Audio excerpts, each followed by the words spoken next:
സർക്കാർ ഇനിയെങ്കിലും പാലത്തായി കേസിൽ ആ 10 വയസ്സുള്ള പെൺകുഞ്ഞിനോട്, അതേ പ്രായത്തിലുള്ള പെൺമക്കളോട് എന്തെങ്കിലും തരത്തിലുള്ള സ്നേഹങ്ങളുണ്ടെങ്കിൽ 2 കാര്യം ചെയ്യണം സാർ.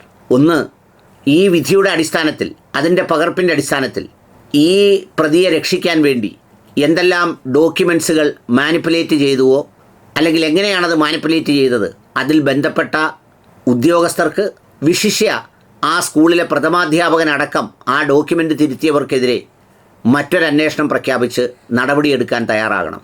രണ്ടാമത്, കോടതി കുറ്റക്കാരനാണെന്ന് കണ്ട് ശിക്ഷ വിധിച്ചിട്ടും അതും മതവിദ്വേഷത്തിനു വേണ്ടിയും ഈ കുഞ്ഞിനെ അപമാനിക്കാനും വേണ്ടി നിലകൊള്ളുന്ന പ്രതീഷ് വിശ്വനാഥനെ പോലെയുള്ള വിദ്വേഷവാദികൾക്കെതിരെ, വിഘടനവാദികൾക്കെതിരെ, തീവ്രവാദികൾക്കെതിരെ ശക്തമായ നടപടിയെടുക്കാനാവണം. അല്ലാതെ ഈ ശൈലജ ടീച്ചർ ഒക്കെ നടത്തിയ പ്രസ്താവന പോലെ ഞങ്ങളെല്ലാവരും കൂടെ ചേർന്നാണ് ലീഗ് അട്ടിമറിക്കാൻ നോക്കി, മുസ്ലിം സംഘടനകൾ അട്ടിമറിക്കാൻ നോക്കി എന്നൊക്കെ പറയുന്നതിൽ ഒരു കാര്യമില്ല. മുസ്ലിം സംഘടനകളോടും കേരളത്തിലെ നവോത്ഥാന സാമൂഹ്യ സംഘടനകളോടും നവോത്ഥാന നായകന്മാരോടും പറയുകയാണ്, നമ്മുടെ കൺമുന്നിൽ ഇത്തരമൊരു സംഗതി, ഇതിൻ്റെ ആദ്യാവസാനം കണ്ടുകൊണ്ടിരിക്കുന്നവർ എന്നുള്ള നിലയിൽ ഇതിനകത്ത് തുടർ നടപടികൾ എടുക്കാൻ നിങ്ങൾ മുന്നോട്ട് പോകാൻ തയ്യാറാകണം.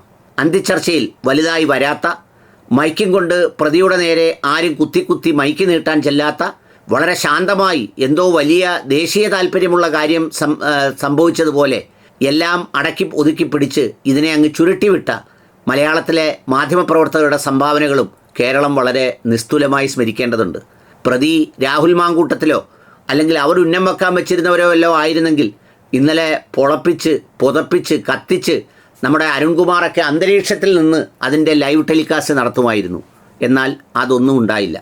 അതിനെക്കുറിച്ച് ചില കാര്യങ്ങൾ പറയേണ്ടതുണ്ട്. 10 വയസ്സുള്ള ഒരു പെൺകുട്ടിയെ പീഡിപ്പിച്ചത് ആസൂത്രിതമായിട്ടായിരുന്നുവെന്നും അത് ഒരുപാട് വെല്ലുവിളികൾ നേരിട്ടാണ് അത് ലക്ഷ്യത്തിലെത്തിക്കാൻ കഴിഞ്ഞതെന്നും അതിൻ്റെ അന്വേഷണ ഉദ്യോഗസ്ഥരടക്കം കഴിഞ്ഞ ദിവസം മീഡിയയിൽ സംസാരിക്കേണ്ടത്. എല്ലാ മീഡിയയിലൊന്നുമില്ല, മീഡിയ 1-ൽ. ബാക്കി മീഡിയക്കാർക്കാർക്കും അതിൻ്റെ ബൈറ്റ് എടുക്കാനോ അല്ലെങ്കിൽ ആ ചർച്ചകൾ പുറത്തുവിടാനോ ഒന്നും താല്പര്യമില്ല. അവിടെ ഒരു പബ്ലിക് പ്രോസിക്യൂട്ടറായി രംഗത്ത് വന്ന ഫാസുര എന്ന് പറയുന്ന ഒരു മാഡത്തെ ഈ സന്ദർഭത്തിൽ പ്രത്യേകം ഓർക്കേണ്ടതുണ്ട്. അവരുടെയൊക്കെ നിശ്ചയദാർഢ്യത്തിന് മുന്നിലാണ് രത്നകുമാർ എന്ന് പറയുന്ന ഒരു DYSPയുടെ നേതൃത്വത്തിൽ നടന്ന അന്വേഷണത്തിൽ ഈ പപ്പൻ എന്ന് പറയുന്ന ഈ പെൺകുട്ടിയെ ദ്രോഹിച്ച, പീഡിപ്പിച്ച ഇയാൾ അറസ്റ്റിലാകുന്നതും കഴിഞ്ഞ ദിവസം ശിക്ഷ വിധിക്കുന്നതും. അതിൻ്റെ ശിക്ഷാവിധിയുടെ കോപ്പി ഇതുവരെ അപ്ലോഡ് ചെയ്യപ്പെട്ടിട്ടില്ല. അത് നോക്കാനായി ഞാനും കാത്തിരിക്കുകയാണ്. അപ്പോഴാണ് ബഹുമാനപ്പെട്ട വിദ്യാഭ്യാസ മന്ത്രി ശിവൻകുട്ടി സാറിൻ്റെ ഒരു പോസ്റ്റ് കാണാനിടയായത്. ശിവൻകുട്ടി സാറിൻ്റെ പോസ്റ്റിൽ പറയുന്നത്, ഈ കുറ്റകൃത്യം ചെയ്ത അധ്യാപകനെ ഇന്ന ചട്ടപ്രകാരം പിരിച്ചുവിടാൻ മാനേജർക്ക് നിർദ്ദേശം നൽകിയിട്ടുണ്ട്.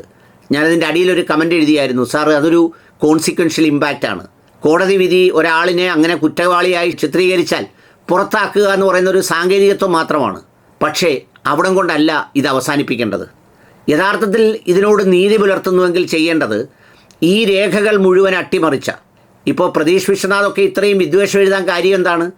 ഈ രേഖകൾ മുഴുവൻ അട്ടിമറിച്ച, വ്യാജ ഡോക്യുമെൻറ്റേഷൻ നടത്തിയ, ഡോക്യുമെൻറ്റ്സ് ഫോർജ് ചെയ്ത, അതുപോലെ മിസ്ഇൻ്റർപ്രറ്റ് ചെയ്ത, മാനിപ്പുലേറ്റ് ചെയ്ത ഉദ്യോഗസ്ഥരുടെ പങ്ക് ഇതിലെന്തായിരുന്നു എന്ന് കണ്ടുപിടിക്കേണ്ടത് വളരെ ആവശ്യമുള്ള കാര്യമാണ്. അതിന് കൂട്ടുനിന്ന അധ്യാപകരുടേതും നിർബന്ധമാണത്. അതിപ്പോൾ ഈ കുട്ടിയുടെ നീതിയുടെ മാത്രം വിഷയമല്ല. ഇനിയും 10 വയസ്സുള്ള പെൺകുട്ടികളെ ഈ സമൂഹത്തിൽ പള്ളിക്കൂടങ്ങളിൽ പഠിപ്പിക്കാൻ വിടേണ്ടതുണ്ട്. അവിടെ പഠിപ്പിക്കുന്നവരെ നമുക്ക് അധ്യാപകർ എന്നല്ലാതെ വേറൊരു പേരും വിളിക്കാനാവില്ല. ഇവരുടെ പ്രവൃത്തികൾക്ക് അധ്യാപകർ എന്ന് വിളിക്കാൻ പാടില്ല. കാരണം ഇവർ അങ്ങനെയുള്ളവരല്ല. ഇവർ മാംസക്കച്ചവടക്കാരായ കൂട്ടിക്കൊടുപ്പുകാരാണ്. യഥാർത്ഥത്തിൽ ഇവർ ആ രേഖകൾ തിരുത്തിയതിൻ്റെ ആ ഡോക്യുമെൻറ്റ്സ് എന്തിനു തിരുത്തി, ആർക്ക് വേണ്ടി തിരുത്തി എന്നുള്ളത് അന്വേഷണത്തിലൂടെ കണ്ടുപിടിക്കേണ്ടത് വളരെ അത്യാവശ്യമുള്ള കാര്യമാണ്. അതിന് കൂട്ടുനിന്ന പോലീസ് ഉദ്യോഗസ്ഥർ ശ്രീജിത്തിൻ്റെ അടക്കമുള്ള പേരുകൾ പറയുന്നുണ്ട്. അങ്ങനെയുണ്ടെങ്കിൽ ആരൊക്കെ, എന്തിനൊക്കെ, ഏതൊക്കെ ഘട്ടങ്ങളിൽ എന്നുള്ളത് അന്വേഷണം നടത്തേണ്ടത് ആവശ്യമാണ്. ഒന്നാമത്തെ കാര്യം. രണ്ടാമത്തെ കാര്യം, പ്രതീഷ് വിശ്വനാഥിൻ്റെ കുറിപ്പാണ്.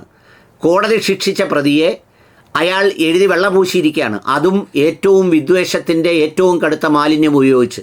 വീടുകളിൽ തോറും കയറുന്ന അറബി അധ്യാപകർ പറഞ്ഞത്ര ഇയാളെ പ്രതിയാക്കണമെന്ന്. ഇവനൊക്കെ ഏത് കോത്താഴ്ത്തുകാരനാണ്?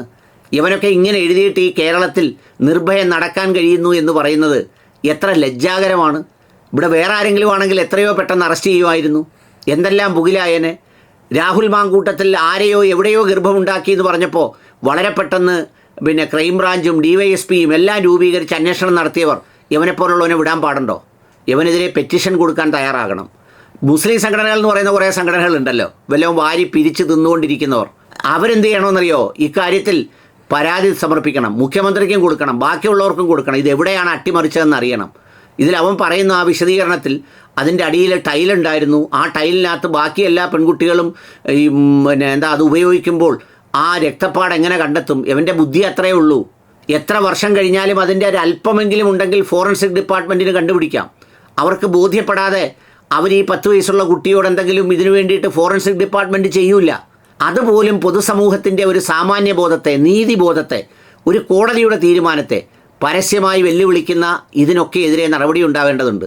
അന്നേരമാണ് ശൈലജ ടീച്ചറിൻ്റെ പ്രസ്താവന അട്ടിമറിക്കാൻ ശ്രമിച്ചപ്പോൾ ഞാൻ ഇടപെട്ടു. ടീച്ചറെ അതൊക്കെ എല്ലാവർക്കും അറിയാം, ടീച്ചർ ഇവിടം വരെ ഇടപെട്ടു എന്നും എന്താ ഇടപെട്ടതെന്നും എന്തുകൊണ്ടാണ് 90 ദിവസമായിട്ട് കുറ്റപത്രം സമർപ്പിക്കാൻ വൈകിയതെന്നും പിന്നെ എന്ത് ബഹളം വെച്ചപ്പോഴാണ് കുറ്റപത്രം കൊടുത്തതെന്നും അത് കഴിഞ്ഞ് 2, 3, 4 അന്വേഷണ ഉദ്യോഗസ്ഥർ പറഞ്ഞതെന്താണെന്നും ഇതിനുവേണ്ടി ടീച്ചർ എത്ര സമരം നയിച്ചു എന്നും ഒക്കെ എല്ലാവർക്കും അറിയാം. അതൊക്കെ എല്ലാവരും അരിയാഹാരം കഴിക്കുന്നവരാണ്.